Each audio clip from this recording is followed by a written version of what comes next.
Now,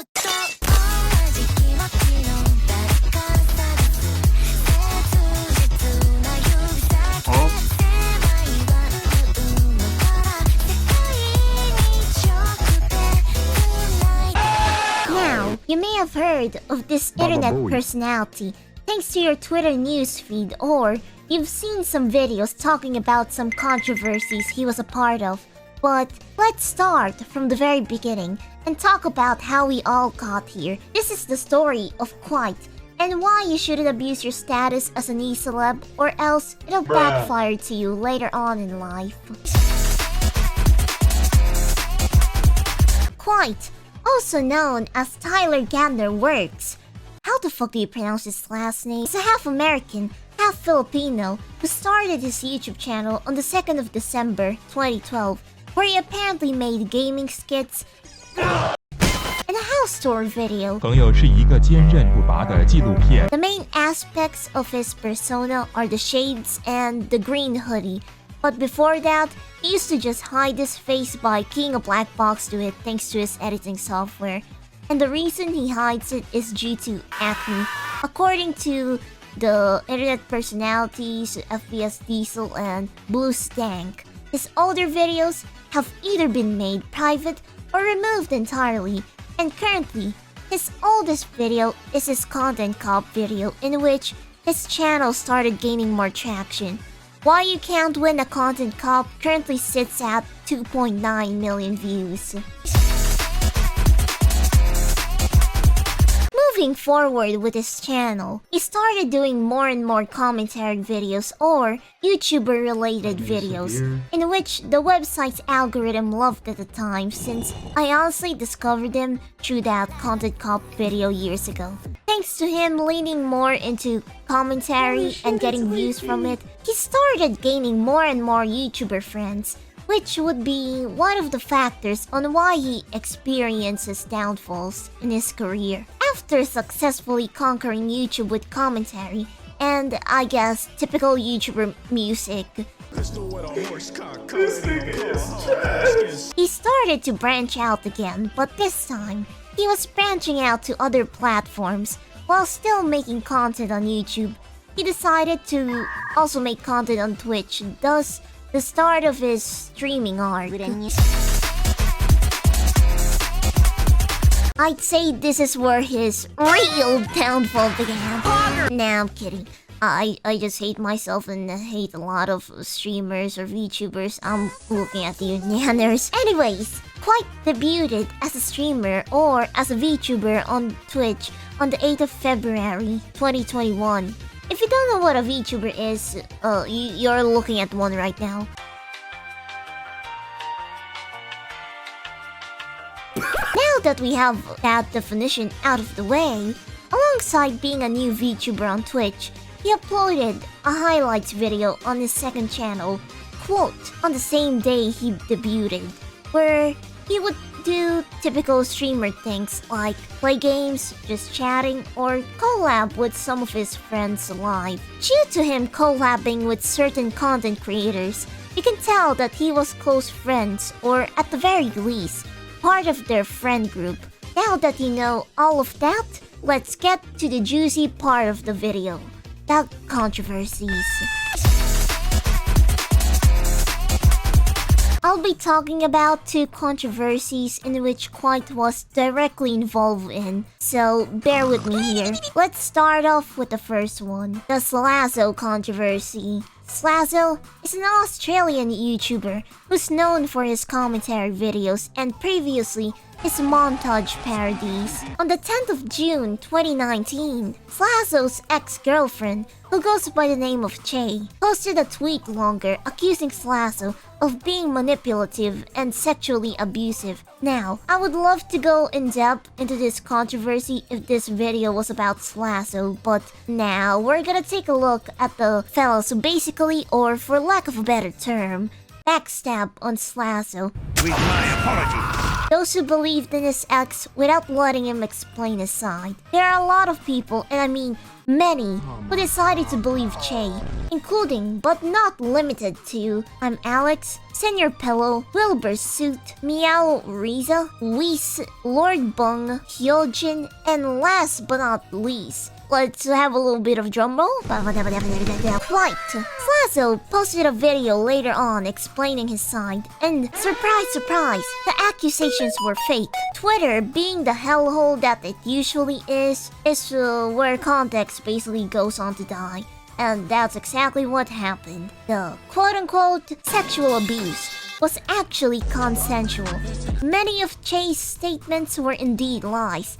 After this revelation, only a few of the fellas mentioned earlier apologized. Eventually, some news made it to Turkey Tom, in which he showed leaked DMs from pretty much the entire friend group Quite was obviously close with, conspiring against Slazo, which is obviously a super shit thing to do, and no one still really knows why they would do that to Slazo. Anyways, back to the main topic, Quite himself. He made a tweet-longer response, apologizing to Slazo, promising that he would do better moving forward. Most of his audience liked the fact that he acknowledged his mistakes, and everyone gave him a pat on the back or a little bit of a tiny slap on the wrist. Well, it's a good thing that he's doing better nowadays, right?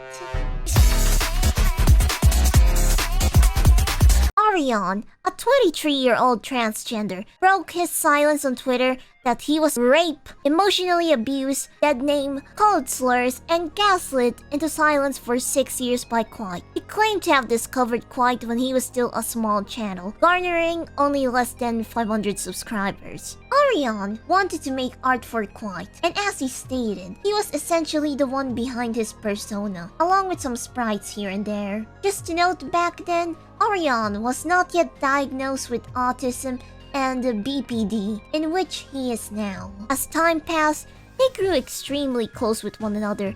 Unfortunately, that was only in the beginning. Arion as an artist would later on find himself in more YouTuber circles. Apparently, Quite also wanted to get in on the action, and as Quite made more connections, the more the relationship became abusive, or rather, transactional. While Arion wasn't the most stable out there, he claims that he tried to be kind, but Quite wasn't the same. For instance, he would have abandonment issues, and that Quite would ignore him, only appearing at his lowest of times to keep him in check.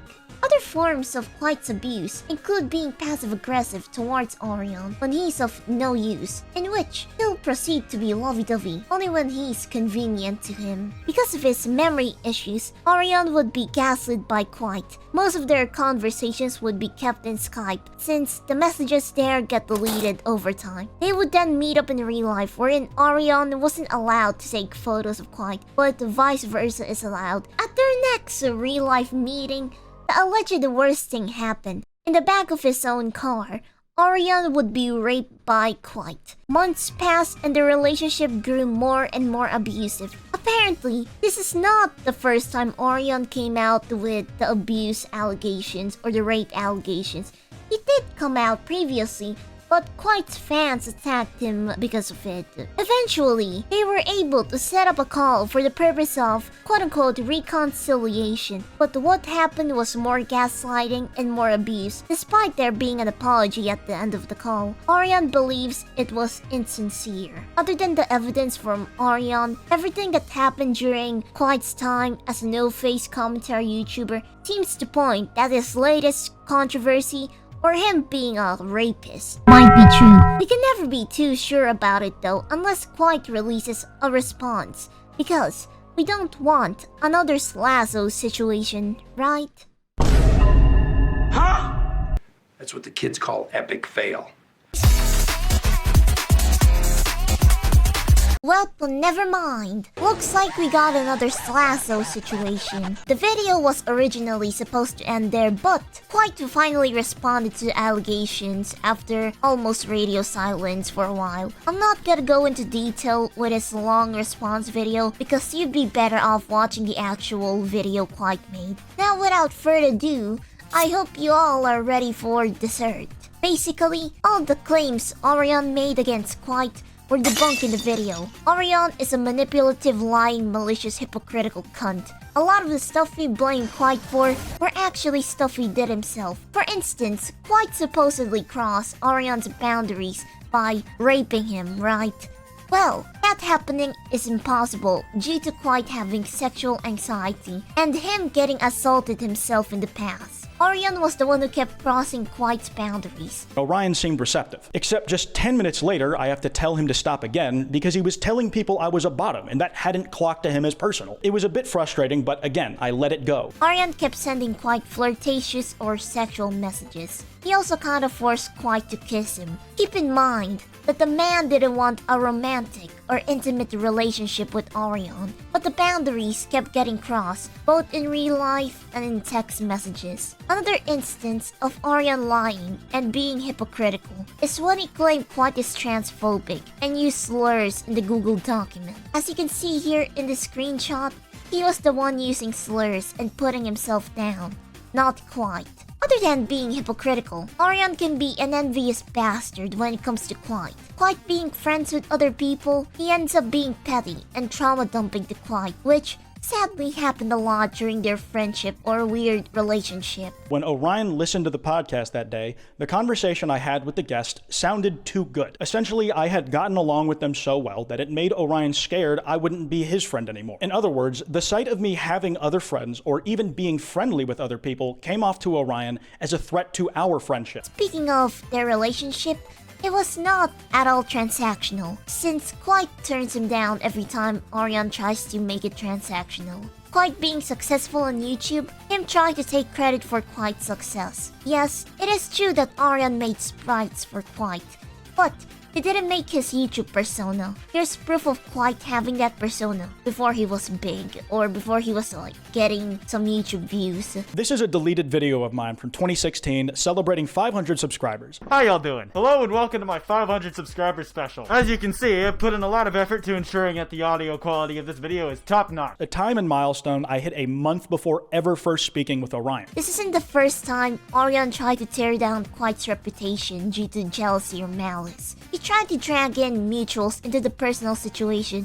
by DMing them about it. One of the mutuals didn't even agree on what he was doing and was on Quiet's side. He tried to reach out to YouTubers to make 40-long-minute commentary videos, which only consisted of trash talking on Quiet and Orion's side of the story. And now, he tried to get the entire fucking internet to tear him down by making a Google document on Twitter that's full of misinformation. This is just the tip of the iceberg. I really recommend watching Quiet's response video because he literally debunked everything and revealed a lot more of what happened during the course of their friendship and how their dynamic was essentially toxic, to say the least.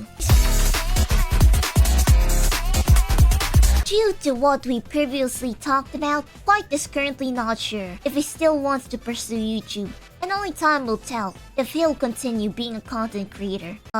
No, never mind. He just uploaded something on one of his other channels and baited some of us with his YouTube titles, being friends with malicious people from the past, and one of them, almost tarnishing your public image, obviously takes a huge toll on the person. And I hope that he mentally recovers from what happened soon. And you all learn that not everyone on the internet is a nice person. We need to trust victims, but verify information handed to us. And we also need to be cautious with people we talk to or associate with, both in real life and online. That's all for this Quiet retrospective. Give this video a like if you enjoyed it, and bye-bye!